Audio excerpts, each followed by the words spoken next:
Salam saudara, saya teringat salah satu cerita menarik dari seorang dosen, yaitu almarhum Pendeta Dr. Kris Marantika, yang menceritakan tentang semua organ tubuh yang protes terhadap perut.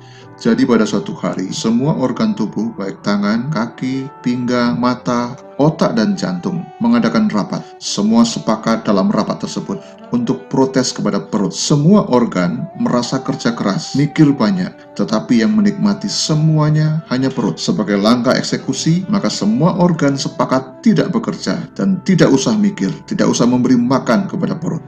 Hari pertama semua organ senyum-senyum sambil berkata, "Perut, kapokmu kapan?" Hari kedua lutut mulai lemas. Hari ketiga mata mulai berkunang-kunang, badan serasa melayang, dan otak berkata, "Aduh, pusing nih, mimpi makan mulu," tetapi tetap nggak bisa mikir. Akhirnya semua organ tubuh berkumpul kembali, mengadakan rapat, dan hasilnya adalah boikot dibatalkan. Semua bekerja kembali, semua beraktivitas kembali, supaya perut terisi kenyang. Saudara, tidak ada yang bisa mengatakan bahwa kita lebih penting daripada lainnya. Organ yang satu saling bergantung dengan organ yang lainnya. Setelah dinasehati supaya tidak meninggikan diri dengan pemikiran kita dalam Roma 12 ayat 3, selanjutnya kitab Roma menasihati kita supaya kita tidak menyombongkan diri karena perbuatan-perbuatan kita, termasuk pelayanan kita. Roma 12 ayat 4 dan 5 berkata, "Sebab sama seperti pada satu tubuh kita mempunyai banyak anggota, tetapi tidak semua anggota itu mempunyai tugas yang sama. Demikian juga kita, walaupun banyak, adalah satu tubuh dalam Kristus, tetapi kita masing-masing adalah anggota yang seorang terhadap yang lain." Mengapa kita tidak boleh menyombongkan diri dalam pelayanan kita, dalam pekerjaan kita? Yang pertama adalah, kita hanya bisa berperan maksimal sesuai dengan peran yang ditugaskan pada kita.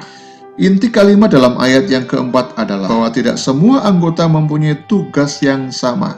Hal itu diibaratkan seperti anggota tubuh kita. Ada bermacam-macam organ tubuh, namun memiliki tugas yang berbeda. Mengapa kita tidak bisa meninggikan diri satu dengan yang lainnya? Karena kita jelas tidak bisa melakukan tugas pelayanan orang lain dengan maksimal. Kita hanya bisa maksimal mengerjakan pelayanan yang Allah anugerahkan kepada kita. Tangan memang bisa memprotes kerja perut, mengkritisi kerja mulut, bahkan menghakimi kaki yang lamban berjalan. Tetapi tangan tidak bisa berfungsi sebagai perut. Tangan tidak bisa berperan sebagai mulut dan tidak bisa berjalan sehebat kaki yang berjalan. Dalam ayat yang lain, Paulus menulis bahwa ada anggota atau organ tubuh yang kita anggap paling lemah, namun justru yang paling kita butuhkan. 1 Korintus 12 ayat yang ke-22.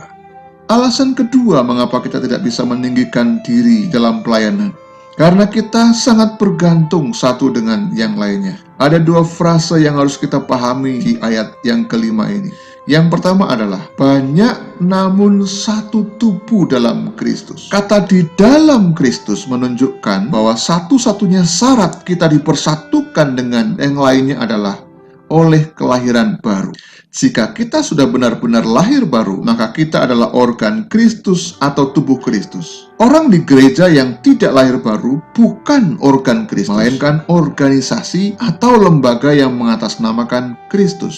Organ atau tubuh Kristus dikendalikan oleh kepala, yaitu Kristus sendiri. Sedangkan lembaga atau organisasi, walaupun mengatasnamakan Kristus, tidak dikendalikan oleh Kristus, namun dikendalikan oleh manusia. Dr. Rick Warren mengatakan bahwa organisme atau tubuh Kristus mengedepankan pelayanan, sedangkan organisasi atau lembaga gereja mengedepankan pengawasan.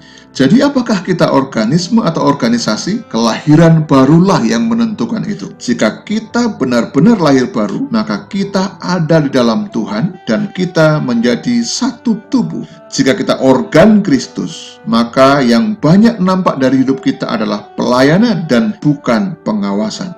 Saya hendak menerangkan sedikit tentang kata pengawas. Terjemahan bahasa Indonesia menerjemahkan episkopos dengan kata penilik. Sekalipun ada yang menerjemahkan dengan bisop atau pengawas jemaat. Saudara, kata episkopos berasal dari kata epi, artinya di atas, dan skopos, artinya melihat dengan seksama. Jadi kata overseer atau pengawas di sini lebih tepat berarti adalah pelayan Tuhan yang ditugasi untuk memperhatikan dengan seksama kebutuhan jemaat. bukan sekedar memperhatikan, namun juga menyediakan kebutuhan secara pribadi kepada jemaat. Namun secara konteks tradisional lembaga gereja, episkopos lebih banyak dipahami sebagai posisi yang penuh otoritas. Jadi, karena kita semua adalah tubuh Kristus, maka kita semua adalah pelayan. Kita bergantung satu dengan yang lainnya. Jika kita bergantung satu dengan yang lainnya, bagaimana mungkin kita meninggikan diri daripada yang lainnya? Kalimat kedua dalam ayat yang kelima yang perlu kita perhatikan adalah kata kita adalah anggota seorang terhadap yang lain. Arti pertamanya adalah kita tidak bisa terpisahkan satu dengan yang lainnya. Sekalipun ada di belahan dunia lain, jika seseorang sudah lahir baru, maka dia adalah tubuh Kristus. Jarak tidak bisa memisahkan status kita sebagai anggota tubuh Kristus.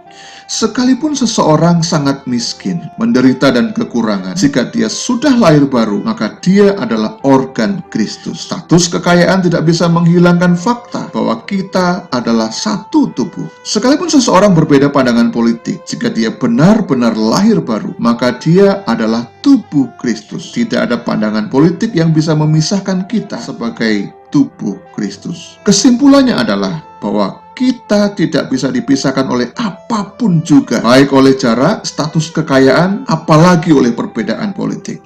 Arti keduanya adalah bahwa kita saling membutuhkan, tidak bisa menganggap bahwa dia paling penting dan tidak membutuhkan organ yang lain. Organ yang lain pun tidak perlu menganggap diri tidak penting. Semua anggota tubuh itu penting dan saling membutuhkan. Demikian juga kita sebagai anggota tubuh Kristus, maka kita saling membutuhkan satu dengan lainnya. Tuhan Yesus memberkati saudara.